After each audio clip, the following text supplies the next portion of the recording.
Once in ancient India, the Bodhisattva was born as a crow. Now, in those days, just as in these days, a crow would make its living however it could. Scavenging, foraging, inside the walls of the city and outside, in the villages, in the fields, and in the forest. Now the Bodhisattva was the leader of a great company of crows, and they made their home in a forest cemetery, not far from the city of Varanasi. One morning, the king's high priest left the city early. He went out by the eastern gate and down to the holy river, the Ganges, to bathe. And when he had bathed, he put on his finest muslin robes. He anointed himself with sweet scents. He set a garland of jasmine flowers about his neck, and he returned towards the city. Now there were two crows sitting on the arched gate of the city, and one of them said to the other, "See that Brahmin coming from the river, freshly washed in his fine robes? I have an idea. I shall let some droppings fall right on the shiny head of that Brahmin." "What?" said the second crow. "You would do what?" "This Brahmin is a lord. If his anger is aroused, he will cause the destruction of all the crows." Well, the first crow, he shrugged his shiny shoulders. He said, "I can't help myself. I have to do it." "Well then," said the second crow, "we'll see what happens." And he flew away. Well, sure enough, just as the king's high priest came below the gate, that crow, setting forth into flight, let some droppings fall right on his head. Anger was born in him. He set himself to take revenge upon all the crows. Now, at that time, there was a serving girl whose job it was to guard the rice. She had spread the rice in the sun to dry, not far from the king's elephant stables. And there she sat in the door of the granary, watching and guarding the rice. But the day was hot, and it wasn't long before she fell asleep. And a certain long-haired goat came up and began to snuffle and chew on the rice. Well, at the sound of him snuffling and chewing, the girl stood up and shooed him away, and then sat herself down again and once more fell asleep. Well, the goat returned, and again she shooed him away, and it all happened a third time. And then that serving girl, she said to herself, "This goat, returning again and again, will eat up half the rice. And then I am sure to lose my wages. I shall find a way to prevent him from ever returning." She went to a nearby cooking fire.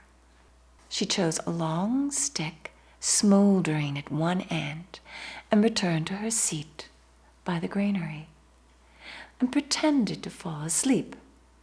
And when the goat returned, which of course he did, she stood up, she flung the stick, and she struck the goat on the long hair of his body, which caught fire. And with his shaggy coat on fire, he went leaping and jumping right to the king's elephant stables, where he rolled in a pile of straw. The straw blazed up, the elephant stables caught fire, and before the fire could be put out, many of the elephants trapped in their stalls were badly burned. Well, the king's elephant doctors did what they could, but they could find no cure for the wounds on the elephants' backs.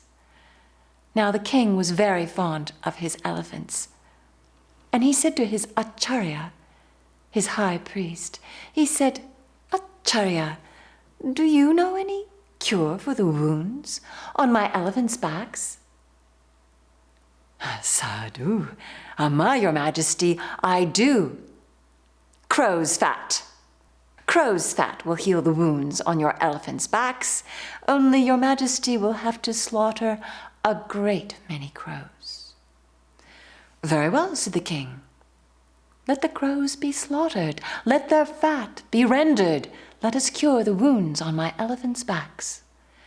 And so on that day the orders were given. The crows of the city were to be shot and killed. Young and old, male and female, large and small. From the temple roofs, the king's archers shot them down, from the branches of the banyan trees, until heaps of crows could be seen all over the city, their wings broken, their eyes open and staring.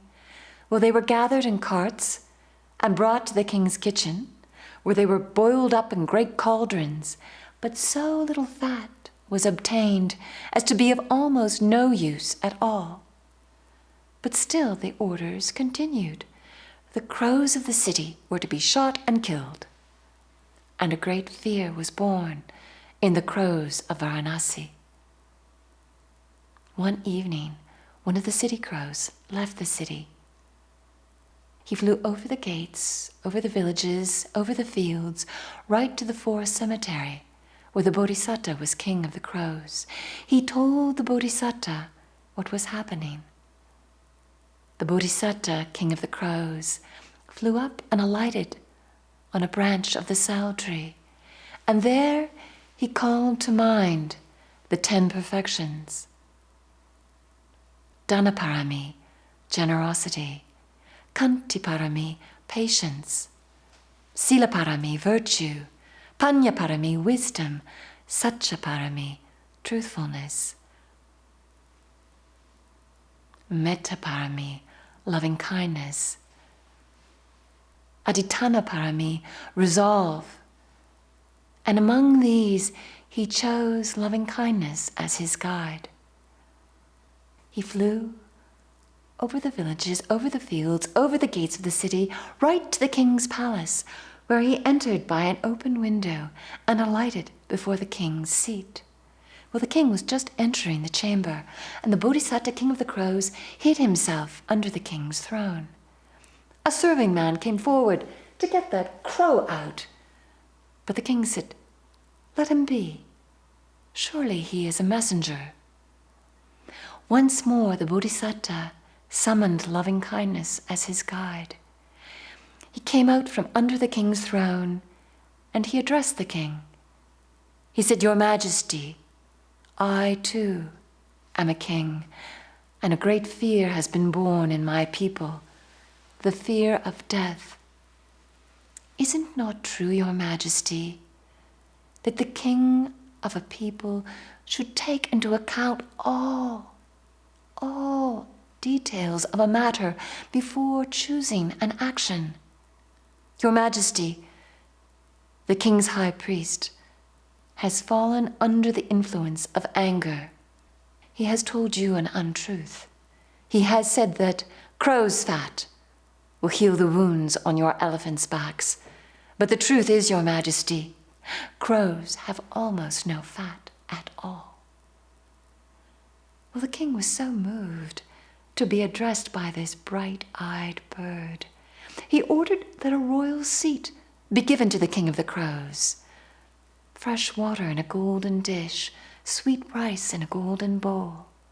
The Bodhisattva leapt up on the seat, he nibbled and drank, and then the king said to him, "Pandita, wise one, tell me, how is it that crows have almost no fat?"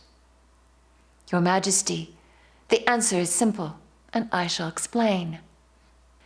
With the whole world at our back, and a heart forever anxious, because of that, there is no ounce of fat for my relatives, the crows. He instructed the king in the 5 precepts of non-harming. The king offered him his kingdom, but what does a crow want with the kingdom? He gave it back. And he asked the king only for this, that he protect the living beings in his realm, that he rescind his order, that all beings might live in safety. And to this the king agreed. And a dish was served to the king of the crows, and a dish was served to the crows that remained in the city, flavored with the choicest delicacies. And then the Bodhisattva, king of the crows, he bade farewell. He flew back over the walls of the city, over the forests, over the villages, over the fields, and he came back and gathered the crows about him, those who remained. He said to them, "See how one unguarded impulse, arising in the mind, leads to much harm and suffering. Pandanam, chapalam, chittam, durakang, dunivarayang, ujum, karuti, medavi, usukaro va, tejanam." Quivering, wavering, this mind, hard to guard, hard to check, the wise one makes it straight, like the fletcher, the arrow shaft. Kāka-Jātaka.